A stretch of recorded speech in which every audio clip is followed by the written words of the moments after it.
Hello and welcome to another gameplay review on the Virkayu gameplay channel. And in this one, we are once again having a look at tank jungling, but this time with our friend Zachary. Now, actually, this skin's kind of weird for me because, I don't know about you guys, but when you see it in game, I don't recognize it as Zach. Sometimes it just looks really weird to see him in this mechanized skin. I don't know. I felt like there were maybe many themes better suited than a liquid metal Terminator Zach, but such as it is, here we are. Nothing absolutely fancy about the rune set, standard stuff. I do enjoy a little bit of cheap shot, Ravenous Hunter, Relentless Hunter on tanks, Ornn, Sejuani. It can give you some added damage with your ratios in the early game and the mid game, which is great for the ganks. Now, this game, I'm totally blind, just like you. You have no idea what's going to happen. I have no idea what's going to happen. Sometimes it's fun to do that because it forces us to think a little bit more critically and consider many more options, and I think that's really something that's important in your own VOD reviews. When you're watching something, especially if you look at high elo jungle or whatnot, and you don't know what they're going to do, you have to question a lot of things. For example, what's our first clear here? What lanes do we want to gank? And you can pose these questions to yourselves as you go about it. Now, I'm not a fan of just walking and sitting on the red, as you know. I'm not a fan of being AFK at the beginning, as you know. Fiora, in that prestige skin, is that even the prestige skin? I can never tell, has decided to, venture a little bit and get chunked, which gave us some information, right? And this is worth noting. You're chilling here, we're talking about runes, I'm looking at the webcam, you don't see things. That's the same thing as not noticing this. This is something you must note. Now, she backs off here, which is good, because you have no idea if the Rek'Sai is going to be here. I've seen top laners do this and then just die, which, honestly isn't the worst thing, because if you're not watching entrances, and you have no idea what the enemy's doing, the Rek'Sai was primed, as they should be. It's nice to get a little bit of vision to know what they're going to do. Obviously, the first blood on the gangplank would be big no-no. Nonetheless, here we go. What is in store for us? Zach's going to be starting on the red buff. The thing about Zach is, when we talk about be everywhere junglers, okay? We talk about things like the Hecarims, Garthers, Fiddlesticks, Warwick. They have things in their kit that allow them to impact lanes on an unholy level. This is risky. Rek'Sai's in the area. We don't want to overcommit to it. Zach is one of those champions as well, just because of that E range that really stretches in terms of distance as you rank it up. Usually we rank that up first. Now, there you go, slapper slapper. Absorb your little blobbies to get some healing. You've got the passive as well, which most of you, 99% of you know you can have someone TP to it. So this ward is huge because the Rek'Sai did this into this and shot on the ward. Hence I'm pausing it. This is something you want to counter gank. She's gone all in for this lane pressure. He had to leash, she didn't. That's his downside. He does scale though, he can relax. The Rek'Sai is in the area, he has protection. That's a joke about Zach and protection. I won't go there. I won't go there because we want to stay monetized. But as a jungler, knowing that this is the case, it can be very useful for you to actually try and time this encounter gank. And now the Fiora has no choice but to back off.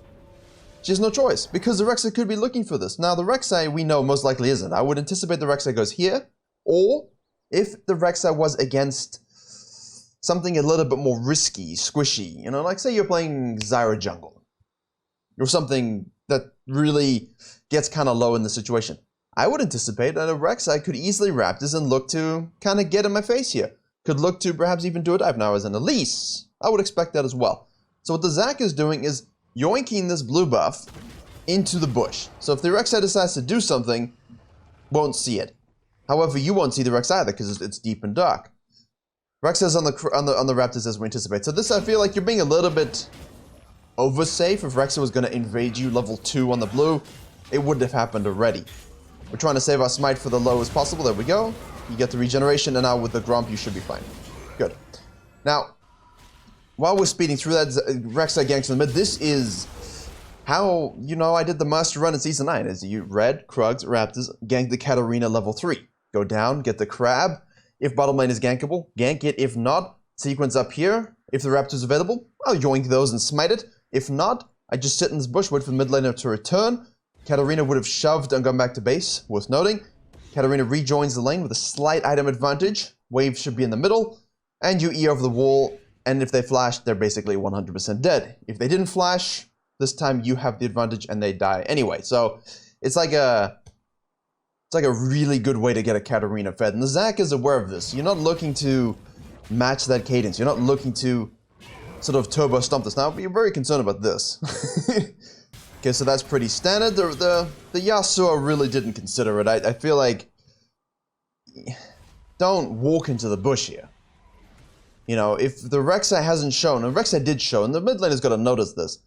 You know they're here. You know she's going to be there. You know she's going to try this if you shove. So I think just warding this would be fine, because if the Rek'Sai chooses to do long pathing, that's just a bit of a waste of time. And of course you have your E and your flash to get out. Now it's just wasted. Now it's just wasted, but it's standard Rek'Sai stuff. We'll go to the bottom side. Zac sees this. That's not a problem. Now you know where Rek'Sai is. You have to be very careful about this. You also have to be very careful about this. Too often, bottom laners, and I play a lot of bottom lane, get caught up with this, and it's so painful when a Rek'Sai is pathing down, and you've leashed, and the enemy jungle, in this case, the Zac, is pathing up, because you have to respect. They just gone back to base. You cannot afford to stay. If you decide to stay, look, their behavior is already changing, because there are no Rek'Sais here, and you could even suspect the Rek'Sai just goes straight for this. The Nautilus is just absorbing some experience, because the risks are too great, and this is the beauty of Korea, you know? They're a bit more intelligent in that sense. Zac now wants to actually try something. So here, not having a scanner does hurt him severely, and that early level 1, not being able to ward, get a scanner, this is the cause of that pain. However, he's just gonna orange you.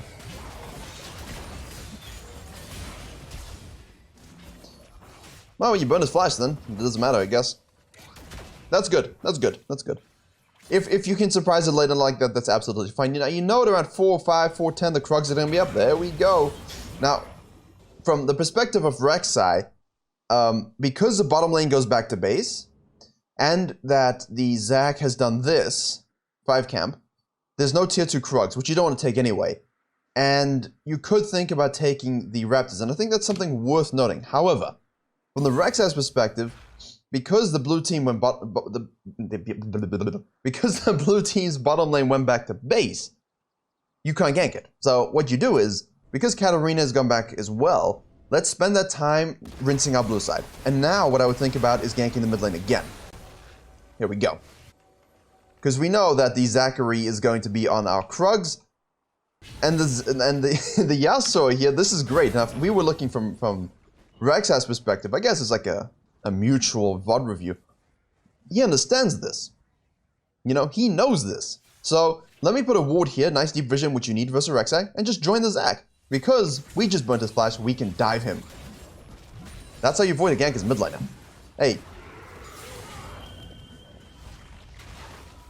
And now you see the Rek'Sai crossing mid to assist. So we're not going to go for the dive. Good. Very nice about the Zac. Good job by the Yasuo. They forced the action. Made Rek'Sai react. Rek'Sai hasn't even gone back to base yet. So the rushing of Ionian, jungle is standard at this point.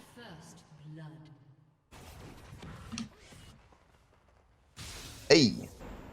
The downside of roaming is that this can happen. Now this is the problem with this vision here.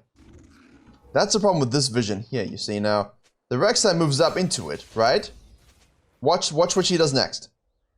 She goes, she hits the plant. So you know you've been spotted. But this little shadow, look at it. This is bad. That's why we like to ward it here or so. Because then you don't get this little crease, this crack and crevice that the Rek'Sai can just, you know, penetrate straight up. Good pathing, great pathing.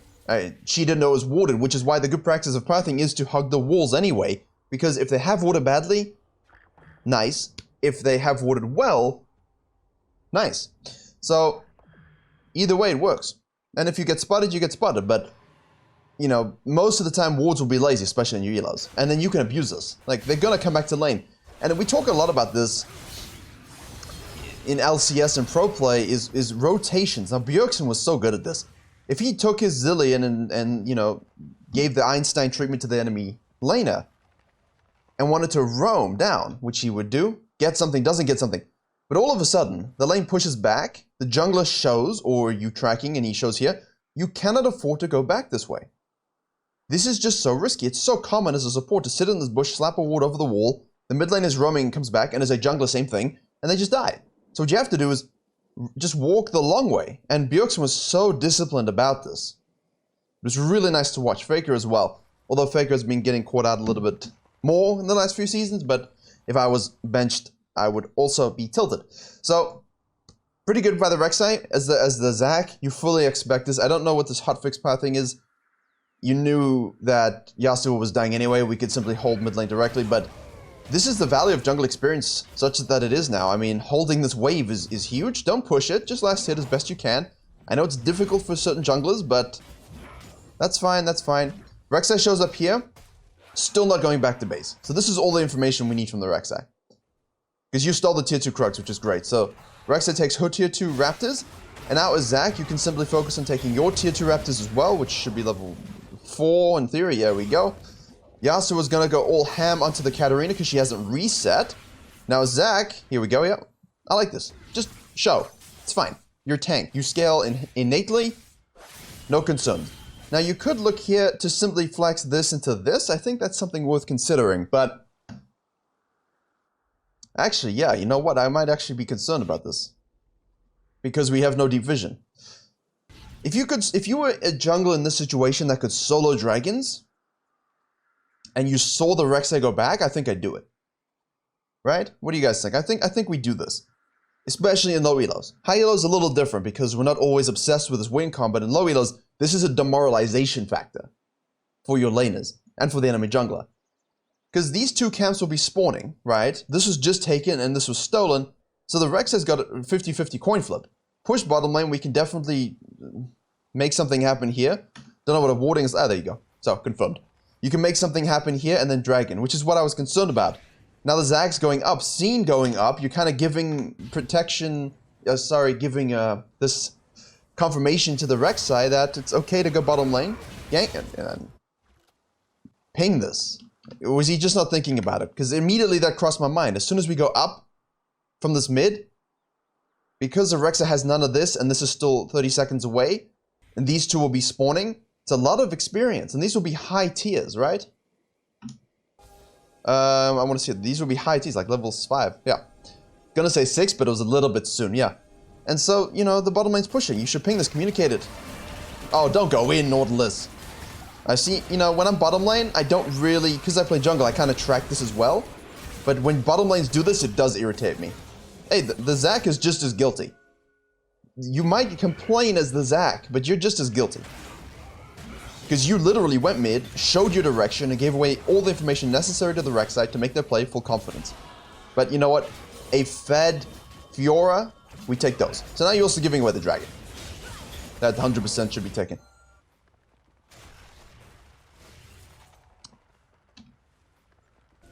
Huh.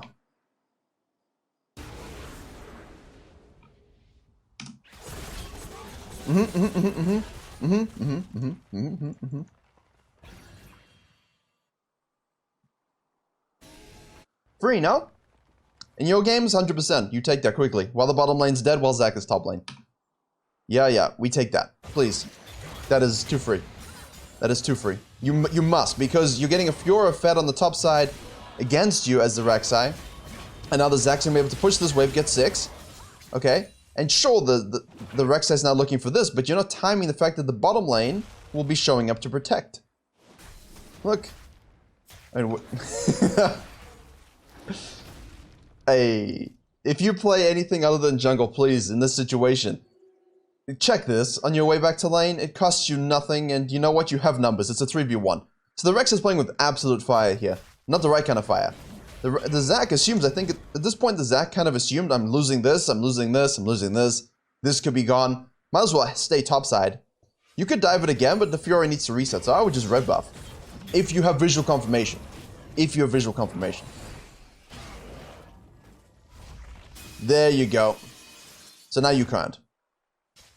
That's just good Rek'Sai jungling. I mean, the Rek'Sai gets away with this, but it's a little bit more skirmishy than objective focus, which is not my playstyle.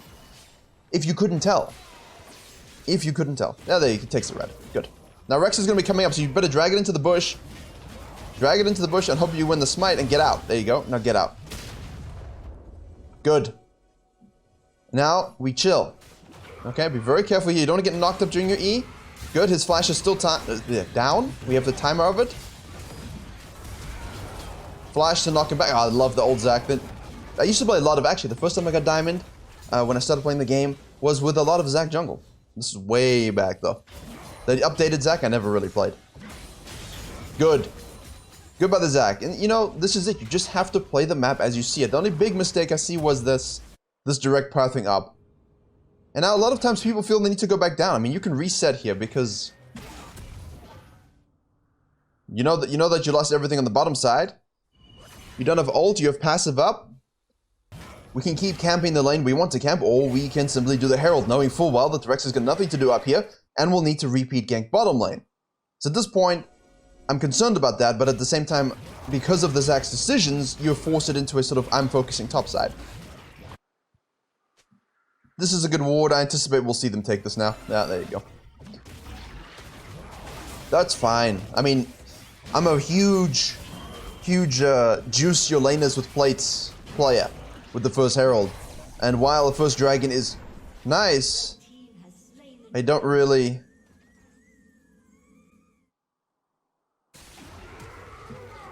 Huh. Oh no! You died 1v... You killed... Oh no!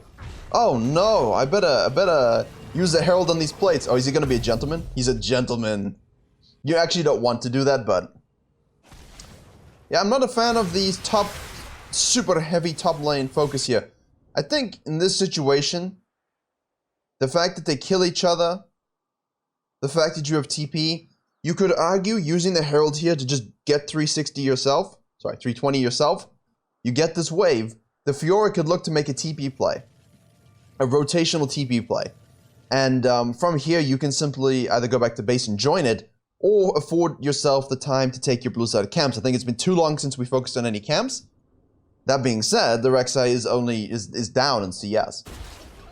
And you know, like here now, because you did that, the Fiora has a TP focus. And she could actually home guard out this from the death. I think there's a play to be made. Don't you agree? I feel like there's a play to be made here. I mean, the Zac can make it himself. Let's see. Knock him together. Bounce him out. There you go. Now, from the top laner's perspective, I mean, she's going mid lane anyway because the lane is now there, unfortunately. So the Zac actually does hurt her because of this. He didn't watch the wave.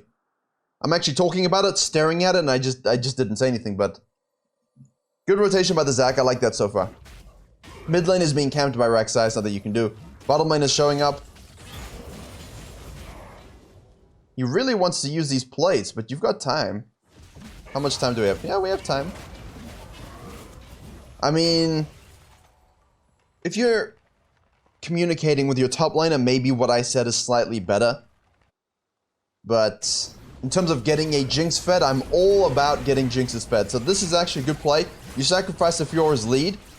You force the Yasuo to go up there as well. You did get 3 plates for the Fiora, and now we can 4 to 5 plate with the Jinx. And get another charge here, and if we're lucky, actually get kills. You have to watch for the Katarina. So this is a very gank-heavy focus.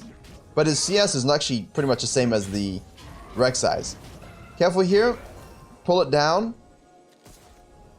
Jinx is actually going to go back to get itemization. Yep. Just a pickaxe. And now you can sequence up. Okay, this is fine. This is good. Okay, here we go. I like this too. I like this too. So if you're going to do that kind of play and fall back down to your camps and sequence up, maybe gank mid lane, this is good if your bottom lane is dead, they're not rotating. But if they're going to rejoin you, by all means, let's be everywhere with Zac. Let's use our E. Let's go. Boom, boom, boom.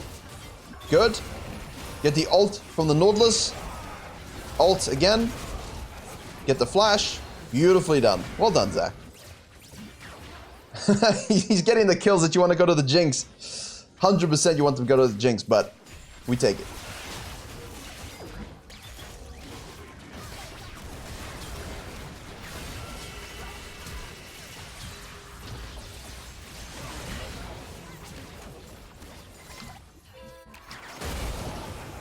You're Zac.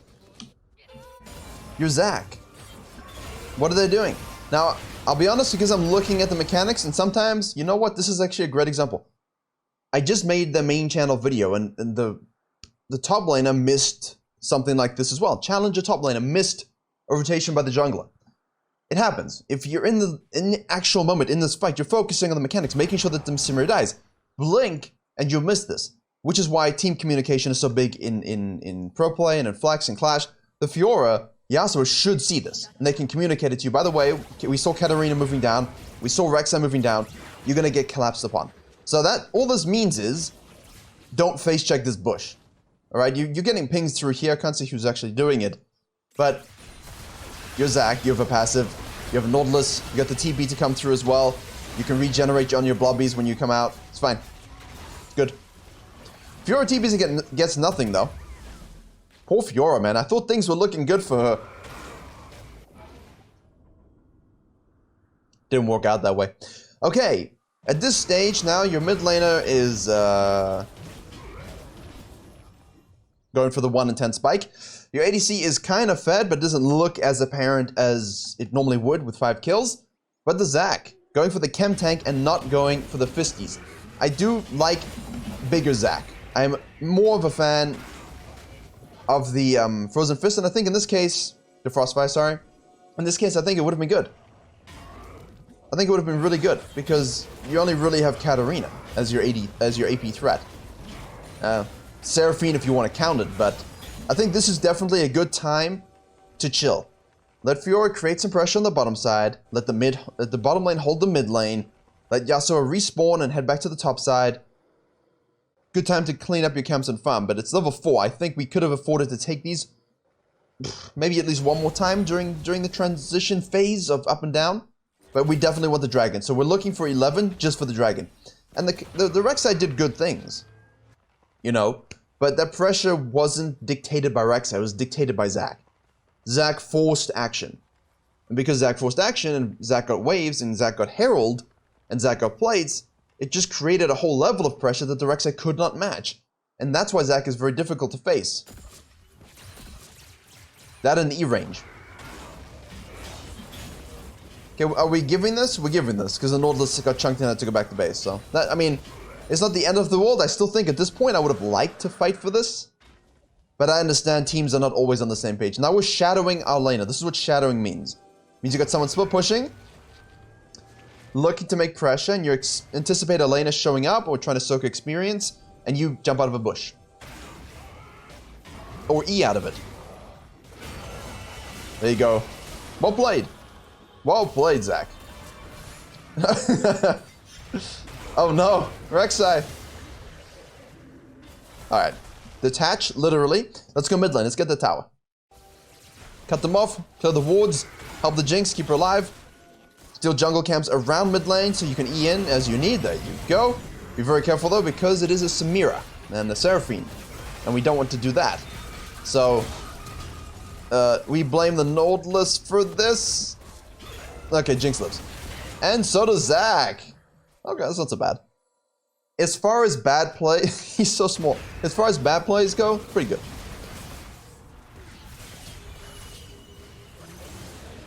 I hate this. I hate this. It's like you want to rotate, you want to help. You are compelled like a vampire, but you're losing mid and you're low. You just want to get your Gromp, get your Wolves reset. You're looking at that second Herald.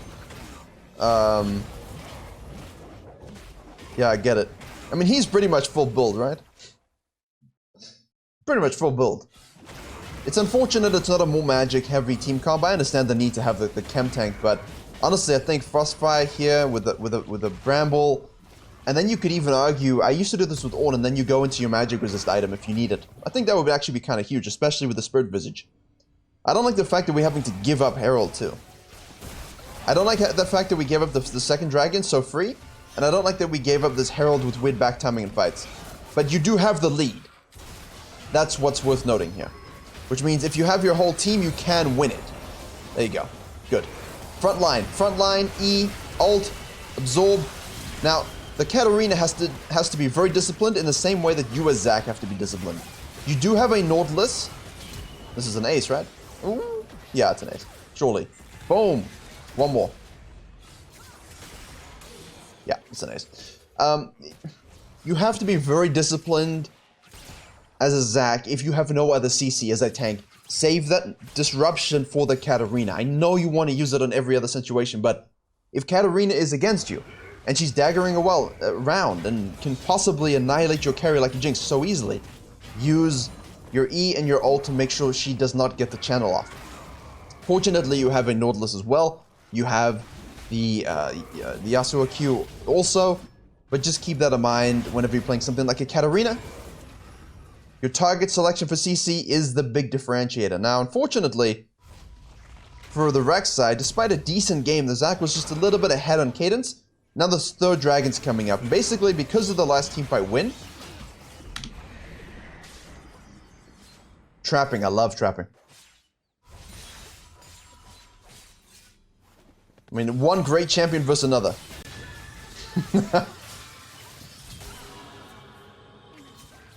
No comment. You have Herald pressure from the red team, but... they're trying to create it for third Drake. You don't want to give this third Drake. I mean, the fact that you won the last fight with the Jinx and the team comp you have is Zac, like, this is such a good team fight. You can afford to do this. And you've got TP while Katarina's dead. She does have TP though. So pulling the trigger sooner, this is beautiful. Look at this as Zac. Yes, Samira gets kills.